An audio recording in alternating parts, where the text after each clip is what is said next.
Ma olen viimaste aastate jooksul teile tutvustanud päris mitut retrosööklat üle Eesti. Mõni aasta tagasi käisin Puiatus, siis Puhuristis, sel suvel käisin Läänemaal, aga nüüd olen sattunud Viljandi külje alla Hallistesse ja seegi retrosöökla on aastate jooksul meediast korduvalt läbi käinud, aga selle suvega saab selle söökla teekond otsa. Täna on viimane päev, kui Halliste söökla on avatud ja peab tunnistama, et meil oli päris keeruline isegi parkimiskohta leida, sellepärast et nii palju autosid on tulnud, ma ei tea, kas viimast korda sööma või lihtsalt seda sööklat ära saatma ja nagu näete, inimesi on ka kogunenud üksjagu.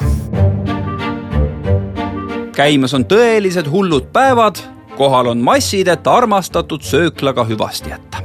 Kogu aeg siin söömas käinud, Vene aeg oli sabas enne asfaldini, kus autod seisavad. Sina oled juba Vene ajast käinud siin, jah? Jah, ma olen siin elanud kasvanud. Siin käin kogu aeg söömas, siis kui lõunaaeg süüa ei viitsi teha, et siis tuled siia ja saad kõhu täis, saad ütleme, et kohalikud elanikudega suhelda, et nii ta ongi. Söögid on kõik siin head üldiselt, nad on nagu tehtud nagu talumoodi või ei ole siuksed nagu linnas. Ma leidsin härra, kes on siin samas sündinud. Kui kaugel siit? Mitusada meetrit? Täpselt siin. Kas käisid juba söömas või lähed veel? Lähed. Käes juba? Jah. Sina oled selle partei mees, kes siis ostab kaasa, ma saan aru, jah? Jah. Teie juba käisite sees, mina veel siseruumidesse jõudnud ei ole. Saite kõhu täis. Mida täna siis sõite viimase päeva puhul? Väga maitsev seljanka oli ja kissel vahukoorega. Et väga hea. Kui tihti siia satute? Mina ausalt öeldes olen käinud siin nädalas 3 korda. Niimoodi, et juba mitu aastat. Et väga maitsvad toidud siin puupliidi peal. Vähemalt praeguse seisuga on see siis viimane päev, kui see söökla on avatud. Kuidas see teie elu mõjutaks? Siis tuleb ise hakata süüa tegema. Eks ta ikka paljude elu mõjutab just, et kes töötavad inimesed on, et siin oli ju väga kiiresti teenindad ja alati maitsvad söögid. Söökla omapära, mida ka lähedalt ja kaugelt imetlema tuldi, on suur puupliit, mille peal kõik toidud ka valmivad.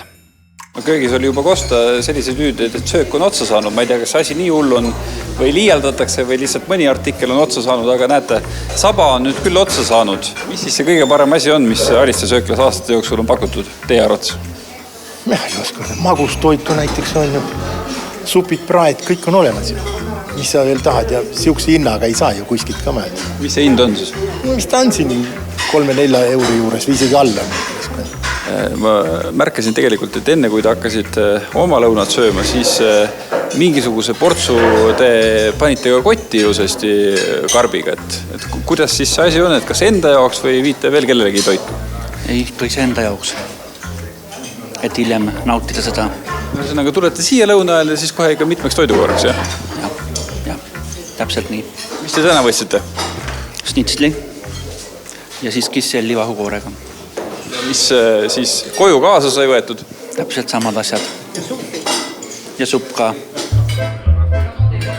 Eks toimub ongi omamoodi fenomen ja selles valguses ei ole leivasupp või kissell lihtsalt kõhutäide.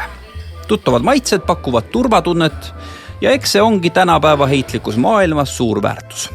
Sellised ei ole, nagu siin on. Sellised nostalgia kohta, jah? Ja see nagu vana koloosnik ja meenutan, meil oli seal sama Karksis ka, Karkse koloosnis ja see pandi juba ammu kinni. See ainuke vist jäänud on, kuskil ei tea sellist näinud ei ole. Siiski käib jutt, et sööklal on leitud uus rentnik, kes varsti uksed uuesti lahti teeb.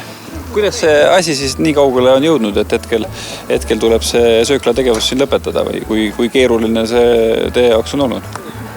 Sellepärast, et 2 kokka, kes siin on, need on mõlemad pensioniealised ja nemad soovisid jääda ära teenid vanaduspuhkusele.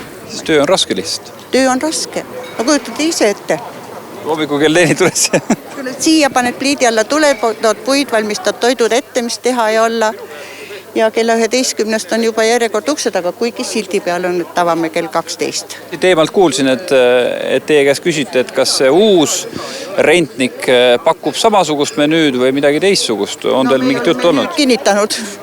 See on nende valiki asi, aga me üldjoontes oleme seda kokku leppinud, et puupilt jääb gaasipliit, elektripliit on abivahend siin ja need toidud, mis nad puupliidi peal teevad, need teevad, sest nad uurisid, et kaua läheb kartulikeetmisega, kaua läheb seapraega, kaua läheb kotletiga. Tähendab, need toidud jäävad samaks. Söögi, mida maainimene vajab.